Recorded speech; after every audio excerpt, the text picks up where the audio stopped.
Hi, and welcome. You're listening to the X22 Report. My name is Dave, and this is episode 1943B, and today's date is August 14th, 2019, and the title of the episode is, Did You Notice What Was Happening? Truth, Behold the Power. Now, before we get started, I want to talk about being prepared. Every day, we see the deep state pushing events. Who knows what the next event will be or what they will try next? We are now in a cycle of strange weather patterns, earthquakes, hurricanes, and more. Almost every American is at risk in some form. This is why I prepare with my Patriot Supply. Right now, save 50% on a 2-week emergency food kit. The 2-week food kit includes breakfast, lunches, and dinners that last up to 25 years in storage. Give yourself a peace of mind and save 50% on my special website. Preparewithx22.com. Let's get into the economic collapse, political and geopolitical news. Now, the clock is ticking down for the deep state. We're now seeing more individuals enter the presidential race, and those mainstream media hosts who have been the loudest, well, they have the most to lose. The Patriot plan is moving ahead at lightning speed, and I do believe we're going to see a lot happen in the next couple of months. We'll be talking about this a little bit later in this report. But first, let's talk about another individual that is entering the presidential race. And this would be Al Sharpton. And he said he might be thinking about entering the race. Right now, he's not too sure. He's thinking about it. And the question is, why are so many people actually entering the presidential race? I wonder what crimes he committed.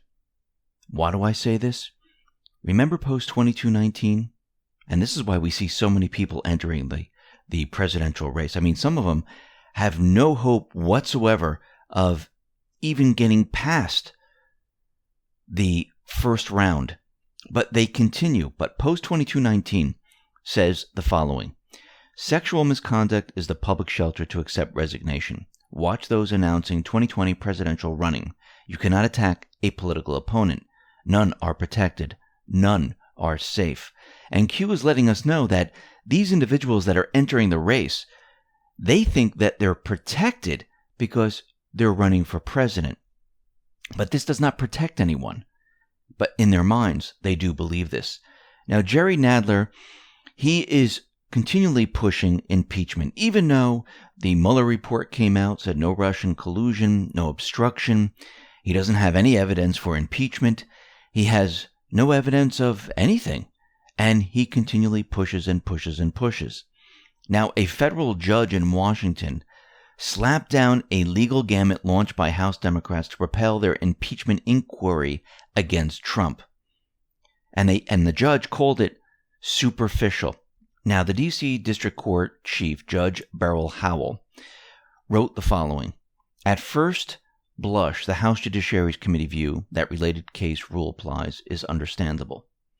Then he went on to say, nonetheless, closer examination demonstrates that these connections between the two cases are too superficial and attenuated for the instant McGahn subpoena case to qualify. And the Department of Justice argued this later filed subpoena enforcement suit involves no issues of fact or law common to the earlier grand jury application, nor does it focus on common event or transactions such that the matters would be related. And as you can see, Nadler was just struck down. This whole impeachment thing is a sideshow. They have absolutely nothing. And why are they doing this? Why are they pushing this so hard? Because they know what's coming. They know the D-Class, the FISA, the Horowitz report. It's all coming out. Now, with the 448-page report from Mueller completely over with, and the Mueller report shows that there was no obstruction, there was no collusion, there was no reason to pursue impeachment. We now have the Horowitz report, and this is supposedly coming out very, very soon. So what is the Horowitz report? What is the Horowitz report looking at? Well, it's looking at the alleged abuse of the Foreign Intelligence Surveillance Act and the FBI's use of the salacious and unverified dossier compiled by British ex-spy Christopher Steele. Still, recent developments have offered a sneak preview of the cast of characters who could make appearances when Horowitz explains what his team uncovered. Now, this is coming out of the Washington Examiner. Horowitz is likely scrutinizing every aspect of the FISA approval process, and the head of the FBI plays an integral role. Comey signed 3 of the 4 FISA warrant applications and renewals targeting Carter Page. So even though Comey was let off with the leaked memos, that wasn't the important part of it. It was him signing off on the FISA application. Now, the FISA filings required approval from top members of the FBI and the Justice Department, so other possible targets of Horowitz's inquiry likely include the approvers of the 4 applications and renewals: Comey, Deputy Attorney General Sally Yates, Dana Boente, the only signatory in active government service and currently Trump's top lawyer at the FBI, then FBI Director Andrew McCabe, and then Deputy Attorney General Rod Rosenstein, who appointed Mueller to be special counsel the month before. Now, the FBI interview notes with the top Department of Justice official Bruce Ohr shed light on his role as a conduit between Steele and the FBI in 2016 and 2017, after the Bureau says it cut Steele off as a source for leaking to the media. Ohr told the FBI that Steele was desperate, Trump not win, and suggested some of Steele's information may have stemmed from Russia conspiracy theories. Bruce Ohr's wife, Nellie, worked at Fusion GPS, and Bruce Ohr passed her research along to the FBI. Horowitz is also likely looking into the FBI's use of article by Michael Isikoff to bolster its FISA filings. The FBI told the court it didn't think the piece was connected to the dossier, even though Isikoff only wrote it after meeting with Steele. The Justice Department Inspector General said when he launched the investigation last year at the behest of then Attorney General Jeff Sessions, he would examine the Justice Department's and the FBI's compliance with legal requirements related to FISA filings against Page and review the Department of Justice and the FBI's dealings with Steele. But while Horowitz said he would consider including other issues that arose during the investigation, Attorney General William Barr has since suggested the inquiry is narrow. Former FBI General Counsel James Baker is also likely to be among those scrutinized, since he admitted he inserted himself into the FISA approval process and reviewed the first FISA application. Meanwhile, Barr, along with U.S. Attorney John Durham, launched his own inquiry into the origins of the Trump-Russia investigation after Trump gave him broad declassification authority to look into it. So what they're doing here is they're prepping everyone for what is coming. Now, we're getting word that this might be coming out in September. It might not be August. It might be later. And I believe they're doing this to keep the deep state off balance so they don't know exactly when this is all going to happen. Now, let's head down to the border. The White House tweeted out the following: "We are building the wall." And in this video, you can see the wall is being built. But since the wall went up in parts of the southern border, there are reports now that apprehensions are way, way down. This is coming out of the Trump War Room, and Trump War Room tweeted out the following: Fox News reports that 14 miles of new wall along the U.S. southern border were built just last week, and apprehensions are since down 43%. The wall is being built, and it is working. And it is working. And what does this do? It stops the deep state. They can't move individuals into the country. It stops drug trafficking. It stops human trafficking. It allows the Border Patrol to be moved to different locations because they don't need as many people at the wall. And once the people try to get over the wall, it takes them quite a while. And with other cameras and other devices that they're using, they have time to react and get over to that location and to stop them. And a lot of times, they can't even get over the wall. And it's very difficult to get under the wall because it's concrete that has been put in and it goes many, many feet down. So the wall is working. Now, what's very interesting is that Trump, he is now pushing voter ID. Now, we knew this was coming. Q told us about this, and Trump tweeted out the following: "No debate on election security should go forward without first agreeing that voter ID identification must play a very strong part in any final agreement. Without voter ID, it is all meaningless." Now, Trump said this to Congress, that they should not consider any final agreement because right now the House is pushing legislation on how the voting system works, where they're saying they should be paper ballots, they should have this, they should have that. The only thing that's missing is voter ID. And Trump is saying that this should be in it, and no one should be looking at this unless we agree to voter ID. Now, Tom Fitton tweeted out the following to back up everything that Trump is saying about California, about how there are many, many people out there that have been voting because no one keeps track of anything. And his tweet is as follows. Nationally, there are about 3.5 million extra names on voting rolls. LA County began process of removing 1.59 million of them thanks to Judicial Watch, federal lawsuit, and legal settlement. And he's absolutely right. He's been pushing this, and look what they found in California. They're removing 1.59 million, and they find duplicates. They find a lot there. Charlie Kirk tweeted out the following. Voter fraud is real. Los Angeles County has a registration rate of 112% of its adult population. The entire state of California has a registration rate of 101%. 11 of 58 counties in California have registration rates above 100%. Is this why California is solid blue? Now, let's go back to post 2621, because all of a sudden, the push is on for voter ID. Why? Because here we are in August of 2019. We'll be moving into the fall of 2019. And what's next year? Well, that's election time. Q told us this was going to happen. When we go back to post 2621, and Anon back in December 12, 2018, asked the following question. Will voter fraud in California ever be brought to light?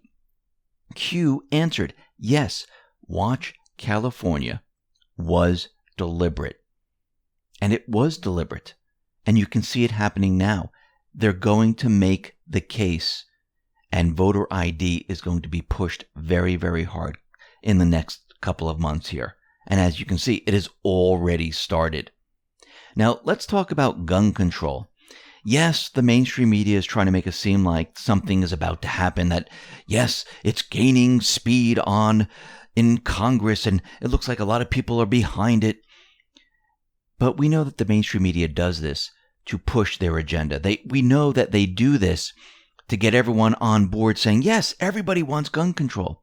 Now, we're seeing shootings here and there, and I do believe the mainstream media, no matter what type of shooting it is, they're going to be taking it and they're going to be pushing it out to the people to make sure that they see every single shooting going on. Now, each shooting you need to break down. Who is it? Is it a gang? Who is it? Is it in a free gun area? All these things have to be taken into account. But they're going to use this to try to push their agenda. Will it work? Most likely not. Why? Because you can see that Congress, they can't agree on anything. House Speaker Nancy Pelosi on Wednesday slammed Mitch McConnell for blocking bills aimed at preventing gun violence and foreign election interference. She said, we all want to invest in building our democracy and saving it from any enemies, foreign and domestic, so we've sent our legislation to the Senate. She said, Moscow Mitch, that's what she calls him, says that he is the Grim Reaper, that he's going to bury all this legislation. Well, we have news for him. All this legislation is alive and well in the general public. Think about what she just said there. She's keeping all of this out there in the general public to try to push everyone into doing what they want. And like I said, they all have their own agendas. It's not to benefit the people. How do we know this? Well, think about after the shootings in El Paso and Dayton, what were they pushing? Universal background checks. And they're pushing it very, very hard. These are the bills that they already had. They needed a crisis. They got a crisis. They'll create another crisis to push these bills. And we need to remember that such checks are unenforceable without what? A gun registry. Remember that UN arms treaty that John Kerry signed, that they tried to get through the Senate when Obama was president? And if it made it to Obama, he would have signed it. That would have been a gun registry. They're back to that. Why do they want a gun registry? Think about it for a second. Because the gun registry would give them a database. Universal background checks presume that the government knows about every gun sale, everywhere at every time. That is the very meaning of universal system, that all sales are covered by one background check. The problem is that the government does not know where the vast majority of guns are at this very moment. Thus, as mass public attacks and or high-profile shootings continue, they will claim we need a registry so the government knows where every gun is and can, therefore, know if any gun is changing hands without a background check. Now, of course, all those guns that are on the black market, they'll have no clue. They'll have no idea where those guns are. It's almost like prohibition. Well, we stopped the flow of liquor. Nobody has liquor. Nobody has anything except the black market, except the elite, the wealthy. Think about it. Another important point is that universal background checks will stop mass public attacks. After all, Democrats pushed such checks in the wake of the Orlando Pulse shooting, but the shooter passed a background check for his guns. Gun controllers made the same push after Las Vegas shooting, but the shooter passed a check for all his firearms as well. The same goes for the Aurora movie theater attacker, the Parkland High School attacker, the Virginia Beach shooter, the Gilroy Garlic Festival shooter, and so on and on and on and on. So universal background checks may sound emotionally satisfying, but they will not stop attacks. However, they will lead to more gun control and lots of it. Think about what they're doing. Very slowly, very methodically, convincing everyone that this will keep you safe and this is all we need to do. Then another event happens. Well, yes, that kept us safe up to a point, but now we have to do this. Well, another event happened. Well, yes, these two things is what we needed, but now we need something else. Look at what they're doing here. They're doing the same thing as the income tax. When the central bank was put into power, the IRS was created. We're only going to tax the wealthy. Don't worry about it. You're safe. Well, a couple years pass. We're only going to tax the upper middle class. Don't worry. You're safe. A couple years pass. Well, now we have to tax the middle class, and so on and so on. This is exactly what they're doing, until one day you wake up and you realize everyone's taxed. With this, one day you're going to wake up and realize that all of this was to create a database of all weapons. Why would they need this database? So they can round them up when the time was right. That's what this is all about. And what's very interesting is everyone calls this conspiracy. Oh, Russian collusion. Yes, there is Russian collusion. All those people that think Russian collusion didn't happen, you're a conspiracy theorist. Well, think about it. The opposite happened. All those people that were pushing Russian collusion, they were pushing a conspiracy, and everyone else was pushing the truth. Then the same thing happened with obstruction. And then we were out there saying, listen, these social media sites, they are changing their algorithms. They're keeping and suppressing, shadow banning certain individuals, letting others rise to the top. They're trying to control the narrative through social media. And all these important people of the companies like Google, YouTube, Facebook, they all testified, said, no, we're absolutely not doing that. Believe us, we're not doing it. Anyone that's pushing that is a complete conspiracy nut. So far, all those conspiracies that we just talked about, they all came true, that they were true and everyone else was pushing conspiracy. And now we find out through Project Veritas that this conspiracy is not a conspiracy. Of course it isn't. It's the truth. Now, this whistleblower, he went public. He has a trove of 950 documents. And this individual is Zachary Voorhees. He says he's come forward because he saw something dark and nefarious going on with the company. And I realized that they were going to not only tamper with elections, but use that tampering with elections to essentially overthrow the United States. Now, what did he leak? He leaked a number of internal Google documents in June, which revealed algorithmic unfairness in search rankings. Now Voorhees is claiming that these documents were widely available to Google employees. And he gave these documents to the Department of Justice for their antitrust violation investigation. And he says, yes, there is a blacklist of certain sites, and they push those sites down. And if you really think about this, it's everything that we all thought was happening. And they push up other sites. They bring down sites that they don't want anyone looking at. And this has been going on for a very long time. And his final message is, my message to those that are on the fence is I release the documents. They can go in, they can see everything that Google is doing, and they can see the scale of it. Because I think there's a lot of engineers that have a hint that things are wrong, but they don't understand the colossal scale that it's at. And so for those people, I say, look at the documents, take the pulse of America, see what's happening, and come and tell the world you know what you already know to be true. Now, of course, the mainstream media and everyone else is going to try to spin this, that he's crazy, he's a nutcase. And Google already tried to do this, where they said, okay, they went and they got a doctor and they were trying to make it seem like he was absolutely crazy. This way they can go after him. And he created a dead man switch that if anything happens to him, this information is then released. And a lot of it has already been given to the Department of Justice. And he found a way to protect himself. And this is not just happening with one company. This is happening to the big tech companies. And everything that we thought was a conspiracy is all now coming true. Now, of course, people are going to say, oh, don't listen to this crazy nut because he's a conspiracy theorist. He's this, he's not well. And they're going to make up a lot of different things to try to confuse people. But when you look at documentation and you see where it came from, and it's from the company, and there's not just like 1 page or 2 pages, 950 pages. When you see all of this and you see how they were doing this, guess what? The truth, it stands tall. You can't force it back down.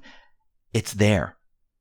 And anything that gets in its way, it destroys. Now, let's talk about what's happening with the mainstream media because it ties into the social media companies. This is coming out of Breaking 911. Just in, Viacom CBS have entered into definite agreement to combine an all-stock merger, creating a combined company with more than $28 billion in revenue. Whoa. Think about that for a second. Before we had, 6 companies that controlled the media, the stories, the news? Now we're going to have 5. Think about that for a second. Let's go back to post 1841, where Q gave us the media consolidation, the illusion of choice. And these are the companies: GE, News Corp, Disney, Viacom, Time Warner, CBS. So CBS, Viacom, they merge as one, and then we have 1, 2, 3, 4, 5. 5 companies. Now, they all get the 4 a.m. talking points. So they're spewing the same exact information. So people say, oh, I like this news organization or I like that news organization. There's no difference. You think you have choice by switching the channel and going to another place, but you really don't. Q in this post says, fake news consolidation, propaganda arm of the D Party, define antitrust law.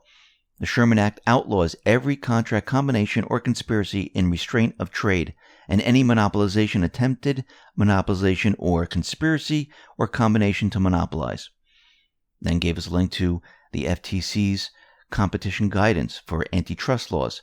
The FTC's competition mission is to enforce the rules of the competitive marketplace. The antitrust laws, these laws promote vigorous competition and protect consumers from anti-competitive mergers and business practices.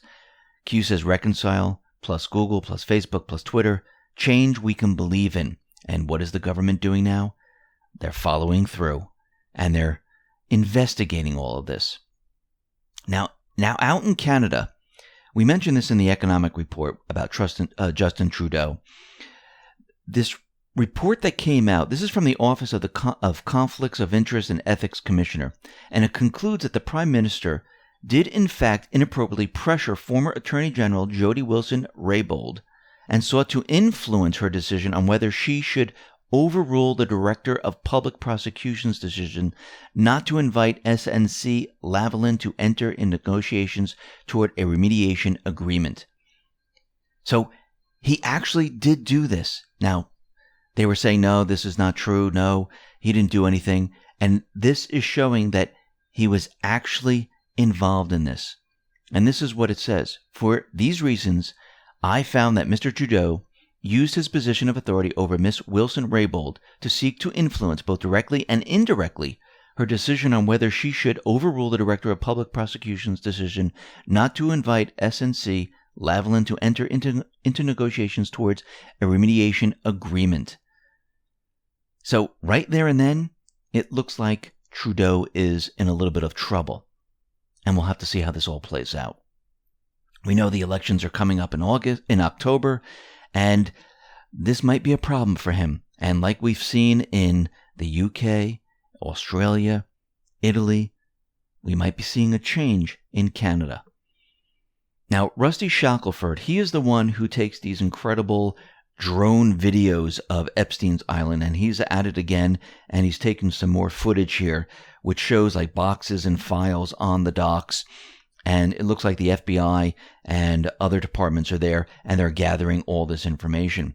Now, what's very interesting is that Maxwell, she told a friend that the entire island was completely wired for video. Now, we know this from those people that were suing or going after Epstein, because in one of the transcripts, the FBI said, "Do you know that there are video cameras everywhere, even in the bathrooms?" And she said, "Yes, I do." So within this, Maxwell says that Epstein was videotaping everyone on the island as an insurance policy as blackmail. Now, think about what's happening here. All that stuff that we talked about, again, is coming true. The conspiracy is fading away. And the conspiracy on the other side with the mainstream media, the politicians and the rest, they're spewing conspiracy. And what we're doing and what's coming out now is turning out to be truth. Now, with Epstein's death, it seems that the story with the guards continues to get stranger and stranger. They're saying that prison guards fell asleep. They were called away. One wasn't a prison guard. And the latest prison guards falsified log entries to make it look like they were checking in on inmates in Epstein's cell every 30 minutes, but they actually weren't. That's kind of odd. Let's just put it this way. It was a hit. Everything doesn't make sense. And they're trying to explain what really happened here. And if you notice, the New York City Medical Examiner, they haven't released Epstein's autopsy report. Why? Who's taking control? Barr. And I don't think he agrees with what they were trying to push out. Now, what's very interesting, Warden Shirley Skipper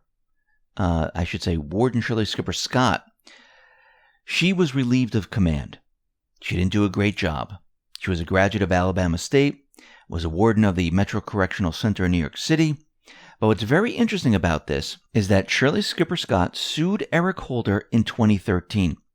Now, she worked as a social scientist in the federal system for several years as the GS-12 level. As soon as she sued Attorney General Eric Holder for employment discrimination in 2013, the case was resolved in 2016. Her career blossomed into federal prison administration at the GS-14 level, in the top 10% of federal pay scale.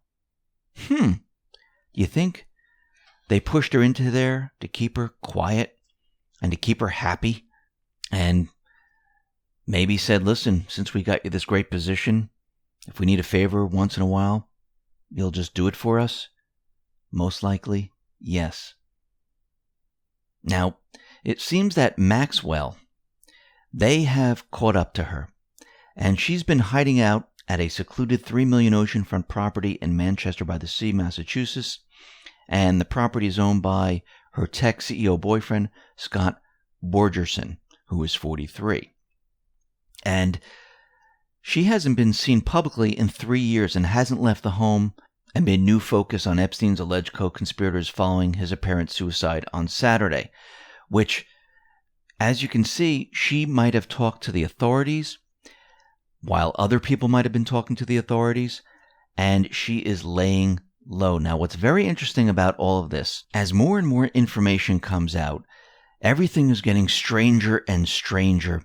And actually, when we start to put all the pieces together, they're starting to kind of make sense. Now, what's very interesting is that the Daily Mail, they put out an article, And it says Jeffrey Epstein had a painting which appeared to be Bill Clinton wearing a blue dress and red heels hanging inside Epstein's Manhattan home.